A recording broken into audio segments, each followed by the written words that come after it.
The media likes to portray left and right extremism as being equally evil and dangerous. This is commonly referred to as Horseshoe Theory. If you follow both left or right-wing ideology to their extremes, they eventually become equivalent to one another. This is wrong for a variety of historical and ideological reasons. In today's video, we're going to take left-wing ideology and right-wing ideology, drag them out to their extremes in both personal characteristics and government policies, and show how right-wing extremism is morally worse and a much bigger threat. Let's first establish general left versus right values, starting with the left. The left is broadly progressive. The left believes in caring for all and uplifting the poor. They believe in limiting the power of moneyed interests and corporations, and most importantly, view politics through material conditions. This means how much money people have and their access to housing, food, healthcare, employment, and technology. These material conditions are seen as the biggest determiner in how a society functions. Violence, poverty, and general social dynamics are at their core influenced by material conditions above all else. The left believes in wealth redistribution and a strong central state that can provide infrastructure and meet the basic needs of all people.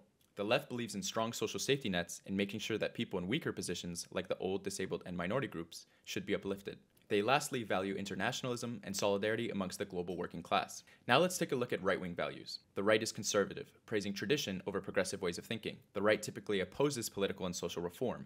Being inherently opposed to progressivism and new ideas, the role they play is often an oppositional reaction to social and economic reforms proposed by the left, hence the term describing them reactionary. The right typically values past traditions and usually wants to return to a time in the past where the society supposedly had better values and was more prosperous.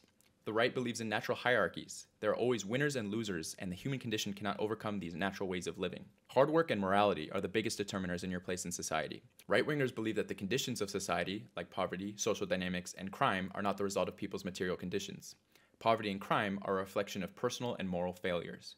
They therefore believe in equality of opportunity, not equality of outcome. Oftentimes, this hierarchy is tied to nationalism, race, or religion. They prefer a smaller government but large military and value national interest. Now let's briefly touch on the center. The center wants to maintain the status quo. The center in modern times is reflected in what many often refer to as neoliberal politics.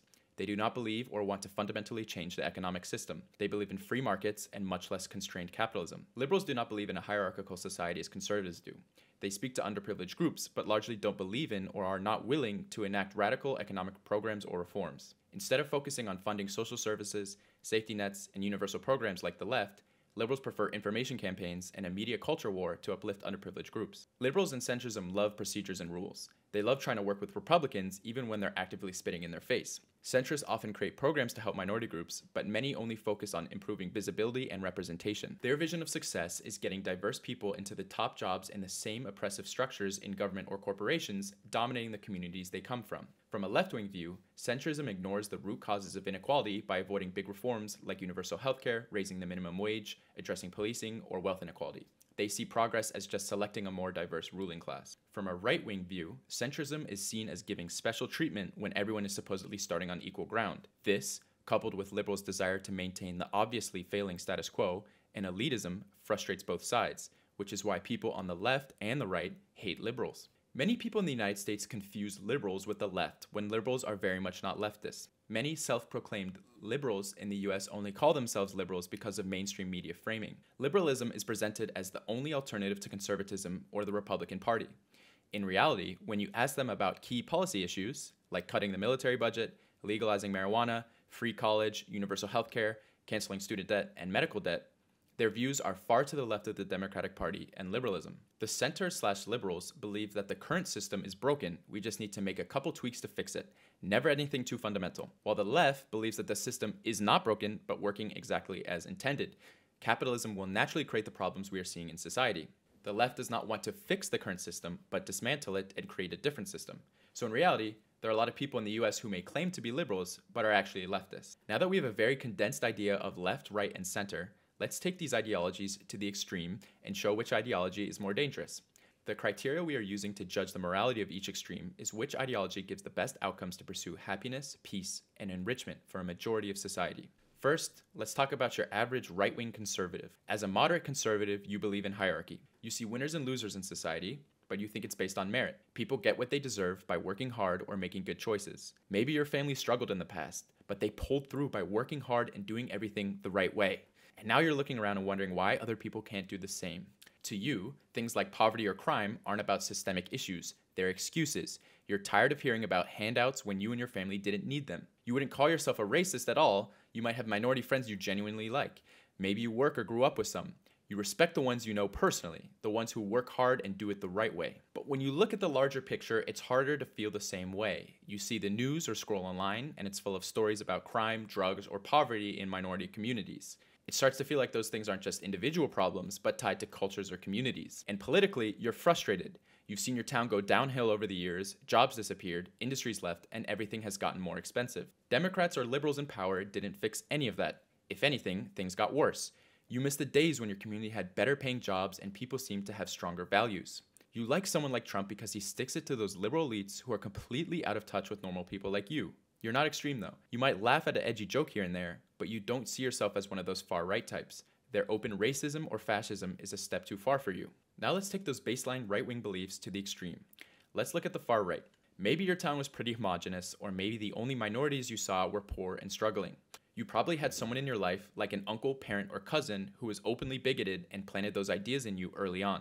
Once you started getting online, the stuff you saw there backed up what you already thought. It's not that some people aren't working hard, it's because they can't.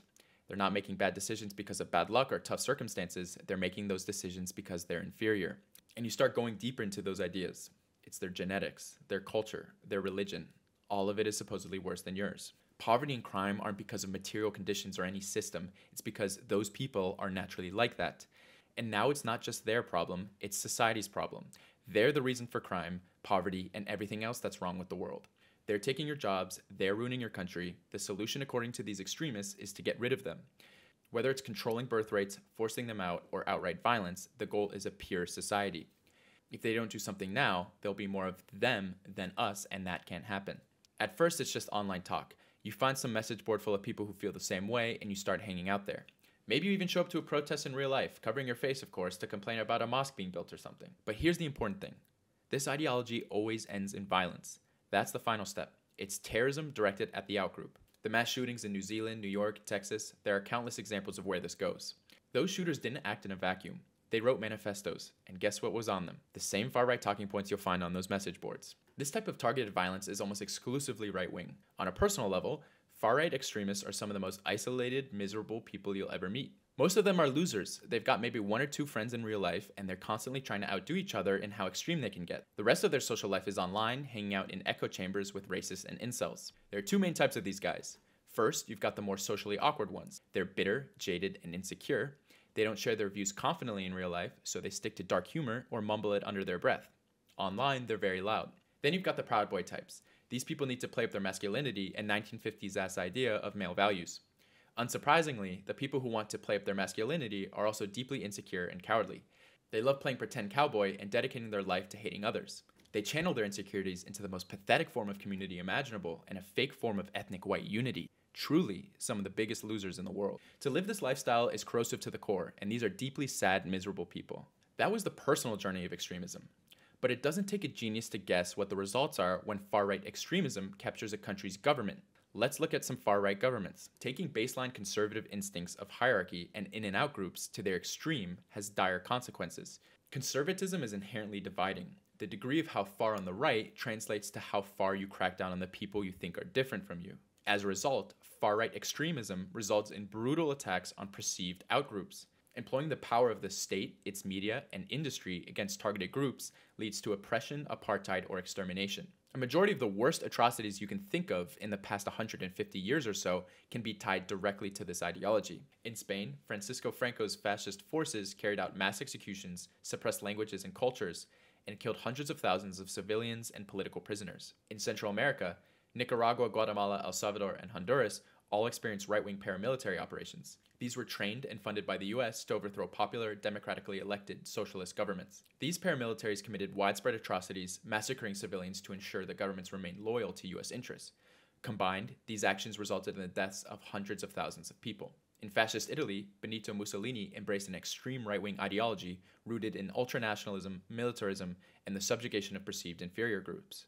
Mussolini's government orchestrated the mass murder of political opponents and marginalized groups through internment camps. During wars of expansion in Ethiopia and Libya, fascist forces used chemical weapons, razed villages, and imprisoned civilians in brutal conditions. In Chile, socialist leader Salvador Allende was overthrown in a US-backed coup, leading to Augusto Pinochet's brutal regime. Pinochet's government tortured, killed, and disappeared tens of thousands of people. In the United States, the Ku Klux Klan terrorized and killed tens of thousands in a campaign of racist violence and terrorism. Japanese fascism, often overlooked in these discussions, justified its atrocities with a belief of ethnic and cultural superiority. This ideology led to an estimated tens of millions of deaths across Asia. In China alone, Japanese forces directly killed 10 to 25 million people and indirectly caused the deaths of up to 50 million through starvation and other means, all the while committing some of the most depraved atrocities imaginable, such as human experiments and the infamous rape of Nanking. The most infamous example, of course, is Nazi Germany, which industrialized mass murder to an unprecedented degree, resulting in an estimated 15 million deaths. You could go on for much longer, touching on the far-right extremism and fascism in places like Indonesia, Greece, Portugal, and so on. These examples underscore the devastating consequences of right-wing extremism when it captures state power. Whether targeting groups based on ethnicity, religion, race, or ideology, the result has consistently been terror and mass killings. These are just some of the most infamous instances. Okay, now let's take your average left-wing person. If you're left-wing, you've got at least a basic understanding of capitalism and how it is tied to poverty, homelessness, and crime. When you see someone struggling, your instinct isn't to judge them or feel disappointed in their actions. You're asking, what can society do to help them? And empathy is in front and center in your worldview. You'll point out the flaws in the capitalist system, but you're not about to overthrow the whole thing. You're skeptical of revolution, but looking for big changes, and you think we can get there without tearing everything down. You still believe in the current institutions, and maybe you're imagining something like social democracies in Europe, especially those in Scandinavia with stronger social safety nets and fairness baked into society. Look at how popular Bernie Sanders was in 2016 and 2020. That's the kind of left we're talking about here. You're not necessarily diving into Marxist or revolutionary ideas, you're focused on making changes happen within the system as it stands. Now let's take those baseline left-wing ideas to the extreme. They're just as empathetic as your average leftist, but you're a lot more direct and critical about calling out capitalism as the root of the problem. For you, it's not about fixing the system, but overthrowing it. Capitalism isn't just flawed, it's the crux of the problem. And if that means violent revolution, you're ready for it. In fact, most believe that violent revolution might be the only way to remove the ruling class. You probably participate in or organize labor unions, political parties, or activist groups. You're uncompromising in your beliefs, and you have no patience for fascists or racists. Similar to the far right, your ideology can sometimes make you stand out or even feel isolated in mainstream social settings. You might be more out there in terms of appearance with tattoos, piercings, or clothing. Far left groups are typically diverse, and there really isn't an out group. Everyone is generally accepted except for the far right. When it comes to violence, far left extremists have much different targets and philosophy compared to the far right. They're not out targeting random civilians or marginalized groups. They're going after fascists or the state. Antifa is the common boogeyman and is painted as the worst of leftist extremism, the left's version of a school shooter. Unless you are a fascist or a Nazi, which we can all hopefully agree are universally bad ideologies, you have nothing to fear. Their violence is directed towards fascists so that they can never feel comfortable enough to march openly and attack minority groups. The media would like you to believe Horseshoe Theory that Antifa violently defending minorities is the equivalent of a mass shooter going into a grocery store and indiscriminately killing minorities. The left extremist goal is an objectively more admirable goal than wholesale massacre. Despite what media might say, far-left violence is almost always directed at specific targets, not innocent random people. The Center for Strategic and International Studies in 2020 revealed that over the previous 25 years, the vast majority of terrorist attacks and plots in the US were perpetrated by far-right attackers. 90% of all terrorism in 2020 alone was right-wing. Of the remaining leftist terrorist attacks, there were acts like assaults, firebombings, and arson. Even environmental protesters sitting on roads or treetops were often registered as acts of terrorism. Actual targeted attacks on individuals with deadly violence from a leftist is exceedingly rare. The most recent prominent case being Luigi Mangione. I'll let you decide for yourself if that violent act is the equivalent to a right-wing person targeting a random black person or immigrant in a grocery store. I'm not saying you cannot find examples of left-wing extremists killing innocent people, but looking at targets and frequency, it's not even a question of which is worse. Meanwhile, we have constant right-wing attacks year after year to the point where it's a fairly common occurrence. Now, I know what many people associate with the far left, especially Americans, is identity politics. While the far right is fairly universal in their messaging, the far left tends to splinter, particularly with messaging around identity. While all leftists want what's best for everyone in marginalized groups, there can be a large difference in the messaging and way to achieve that. There are broadly two camps. The first method focuses on universality, meaning focusing on uniting everyone on an equal field and speaking to every group at the same level. There may be specific groups that are struggling more, but the best way to help them is by focusing on raising all working class people's standards together. Hyper-focusing on specific identities only divides the working class and alienates people who would have otherwise been on board with the class struggle. It drives their attention away from class politics to focusing on their racial, gender, and identity differences. In the modern day, this method of messaging is typically divided between Eastern and Western leftists. The former Soviet Union and currently Communist China does not participate in any type of identity politics messaging that you would be familiar with in the West, focusing much more on universalism amongst class. Modern Western leftists tend to focus much more on individual identities and develop specific messaging campaigns and terminology. They attempt the impossible task of trying to accommodate catered messaging to every possible difference between different groups, usually to the dissatisfaction of every group. While this is certainly done in good faith and by well-intentioned people on the left, the alienation that this has done on the working class is undeniable. Rules specify that when we have a gender non-binary candidate or officer, the non-binary individual is counted as neither male nor female, and the remaining 6 offices must be gender balanced. With the results of the previous 4 elections, our elected officers are currently 2 male and 2 female. In order to be gender balanced, we must elect 1 male, 1 female, and 1 person of any gender.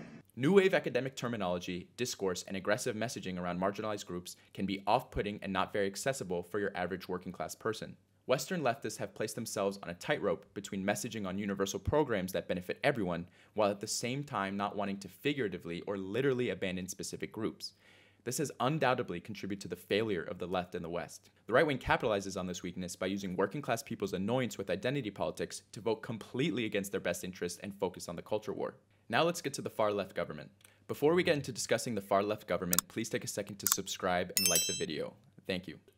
Let's look at what happens when these far left beliefs are held in positions of power. The left's main targets are those who are perpetuating systems of inequality: capitalists, wealthy elites, and landlords. Unlike the far right, where violence is directed downward onto marginalized outgroups, far left violence is directed upward to those in positions of power. The left's targets are a very small, highly powerful elite and fascists, in stark contrast to the far right's focus on much larger portions of the population, entire ethnicities, religions, immigrants, or those with different sexual orientations. It is undeniably more just to challenge those exploiting others than to persecute individuals based on inherent traits or identity. Far-right governments seek to reinforce or expand existing hierarchies through policies of apartheid, genocide, or ethnic cleansing.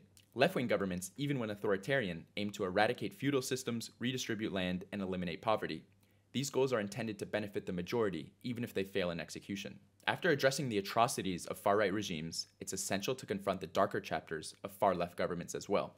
One significant group of victims under far-left regimes have been those perceived as traitors or counter-revolutionaries. These victims, most notably during Stalin's purges, the Cultural Revolution, and the Khmer Rouge genocide, were casualties of paranoia, authoritarianism, and internal power struggles. Undoubtedly, many, if not most of the victims were loyal communists or innocents swept up in the chaos. However, it is crucial to separate these actions from the core tenets of leftist ideology. Nowhere in Marx's works does it advocate for purges, paranoia, or suppression of intellectuals. These killings were products of authoritarianism and power struggles, not intrinsic to leftist ideology. This is a fundamental difference between the far left and far right. These are traits that can manifest in any regime, right-wing or left-wing. To act like these are exclusively communist or left-wing traits is absurd. Right-wing regimes have employed the same methods to suppress dissent and consolidate power. Also, not all leftist governance is authoritarian.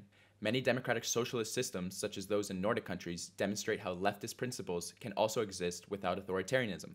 And not all far-left authoritarianism is bad, as we have seen with the success of China raising 800 million people from poverty through what they call a dictatorship of the working class. When examining Western death tolls attributed to leftist governments, many deaths, such as those caused by famines in Maoist China, are ridiculously attributed to communism itself. Poor policies in some instances may be, but it is an insane assertion to present starvation as a core feature of communism, especially considering famines were a rampant recurring tragedy in pre-communist China and Russia with non-existent help from any government. Also, estimates of these death tolls are heavily inflated for Western narratives. The same death tolls, no joke, also count the deaths of Nazis killed by the Red Army during World War II in their victims of communism body count.